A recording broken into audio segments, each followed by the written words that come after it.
Daily star তাকে national hero বানায় দিল। যখন তাকে ঢাকা ইউনিভার্সিটি থেকে বের করে দিল, এই নিউজটা ডেইলি স্টার ছাপে নাই। কেউ যদি ফলস মামলা করে তার ব্যাপারে আমার কিছু করার নাই, যেটা করার নাই এটা আমি কীভাবে করব। আর পুলিশ যদি কাউকে গ্রেফতার করে সাবস্ট্যান্টিভ কোনো প্রমাণ ছাড়াও আমার কিছু করার নাই। সোশ্যাল মিডিয়াতে আমাদের সম্পর্কে কত আজে বাজে ভিত্তিহীন অকল্পনীয় মিথ্যাচার করা হয়। ইউনূস স্যার থেকে শুরু করে এই যে শফিক আছে, আমি আছি, প্রত্যেকের বিরুদ্ধে অকল্পনীয় গাঁজাখুরি, অবিশ্বাস্য নির্মম মিথ্যাচার দিনের পর দিন চলছে।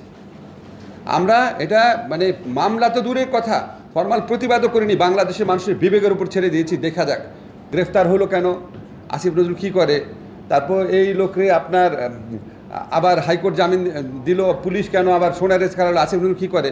ভাই, আপনাদের একটা কমন আন্ডারস্ট্যান্ডিং থাকতে হবে, মিনিমাম আন্ডারস্ট্যান্ডিং থাকতে হবে। পুলিশ রিলেটেড কোনো কিছুর ব্যাপারে আমার কোনো কিছু করার নাই, সাংবিধানিকভাবে কোনো কিছু করার নাই। যতই আমার গুড উইশেস থাকুক, যতই আমার রক্তক্ষরণ থাকুক, কেউ যদি ফলস মামলা করে তার ব্যাপারে আমার কিছু করার নাই, যেটা করার নাই এটা আমি কীভাবে করব। আর পুলিশ যদি কাউকে গ্রেফতার করে সাবস্ট্যান্টিভ কোনো প্রমাণ ছাড়াও আমার কিছু করার নাই। যাই হোক, আমি আজকে সেন্ট্রাল থিমে ফেরত আসছি।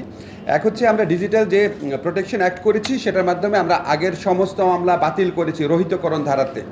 আমরা এই কথাটা তুলছি কেন, আমি প্রথম থেকেই বক্তৃতা শুরু করি। একটা হচ্ছে আমরা সত্যি সত্যি ফ্রিডম অফ প্রেসে বিশ্বাস করি এবং সেটা ফলো করার চেষ্টা করি। আপনারা খেয়াল করে দেখবেন এই সরকারের মধ্যে অনেকে আছে যারা ফ্রিডম অফ প্রেসের জন্য সারা জীবন কথা বলেছে। Of course, definitely I had been one of them. এবং আমরা সাইবার প্রোটেকশন অ্যাক্টের মাধ্যমে এটা একটা প্রমাণ রেখেছি। আরেকটা কথা হচ্ছে, আপনারা নিশ্চয়ই লক্ষ্য করেছেন গণমাধ্যমে না হোক, সোশ্যাল মিডিয়াতে আমাদের সম্পর্কে কত আজে বাজে ভিত্তিহীন অকল্পনীয় মিথ্যাচার করা হয়। আমরা কেউ কিন্তু একটা মামলাও করি নাই, আমাদের ইউনূস স্যার থেকে শুরু করে এই যে শফিক আছে, আমি আছি, প্রত্যেকের বিরুদ্ধে অকল্পনীয় গাঁজাখুরি, অবিশ্বাস্য নির্মম মিথ্যাচার দিনের পর দিন চলছে। আমরা এটা মামলা তো দূরের কথা, ফরমাল প্রতিবাদও করিনি, বাংলাদেশের মানুষের বিবেকের উপর ছেড়ে দিয়েছি, দেখা যাক ওনারা এত মিথ্যাচারে বিভ্রান্ত হন কি না।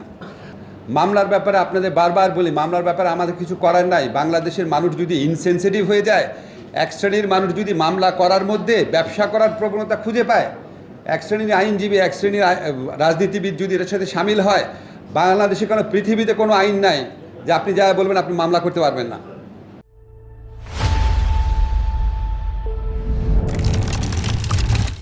পুলিশ যখন মামলা নিবে, পুলিশের দায়িত্ব আছে সেটা স্ক্রুটিনি করার, পুলিশের দায়িত্ব আছে সেক্ষেত্রে কিছুটা আপনার দায়িত্ব সেটা পরিচয় দেওয়ার। কিন্তু আমাদের পুলিশের, আবার বলি, পুলিশের মরাল আপনার অথরিটি এমন এক পর্যায়ে চলে গিয়েছিল, পুলিশের কাছে মামলা আসার পর পুলিশ মামলা নিবে না এই কথা বলার সাহস ওই পুলিশের ছিল না।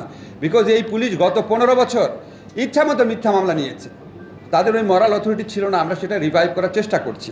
এখন আপনি খেয়াল করে দেখেন, এই দেশে সমস্ত শ্রেণীর মানুষের বিরুদ্ধে মিথ্যা মামলা হচ্ছে। সেই তুলনায় সাংবাদিকদের বিরুদ্ধে যে মামলা হয়েছে সেটার পার্সপেক্টিভ দেখলে খুব অস্বাভাবিক না, অনাকাঙ্ক্ষিত কিন্তু অস্বাভাবিক না। এখন মামলা হয়েছে প্রায় 126 জনের বিরুদ্ধে, গ্রেফতার কিন্তু হয়েছে 5 জন।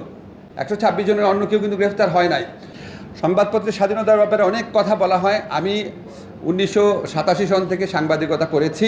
আমি আপনাদের কয়েকটা কথা শুধু বলি, এখানে সাংবাদিক ইউনিয়নের নেতারা নাই, কিন্তু আমি আপনাদের একটা যে সবসময় আগে বলতাম এখনও বলি, আমরা ঢাকা ইউনিভার্সিটি শিক্ষক সমিতি এত দলাদলির পর 2 ভাগ হয় নাই, সুপ্রিম কোর্ট আইনজীবী সমিতি এত দলাদলির পর 2 ভাগ হয় নাই। শেষ মুহূর্তে শেখ হাসিনা চেষ্টা করেছিল, বোধহয় হয়ে যেত, কিন্তু হয় নাই। কিন্তু সাংবাদিকরা আপনারা তো বহু আগে, শেখ হাসিনা আসারও আগে 2 ভাগ হয়ে বসে আছেন।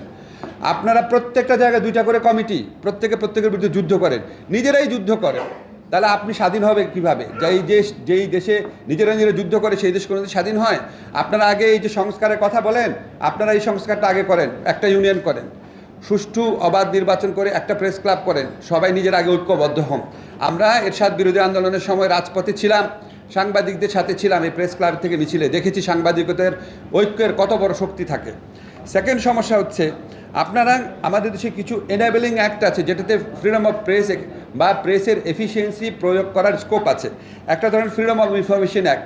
ফ্রিডম অফ ইনফরমেশন অ্যাক্টের মধ্যে দুর্বলতা আছে, কিন্তু আপনারা যারা সাংবাদিকরা আছেন, আপনাদের কাছে আমার বিনীত প্রশ্ন, এই আইনের মধ্যেও যেইটুকু তথ্য পাওয়ার সুযোগ ছিল সেটা বদিউল আলম ভাই চেষ্টা করেছে, আপনারা কি করেছেন? কেন করেন নাই? আমাদের প্রেস কাউন্সিল অ্যাক্ট আছে, আপনারা কি প্রেস কাউন্সিল অ্যাক্টের মধ্যে যতই সীমাবদ্ধতা থাক এটাকে অ্যাক্টিভেট করার চেষ্টা করেছেন আপনারা সাংবাদিকরা?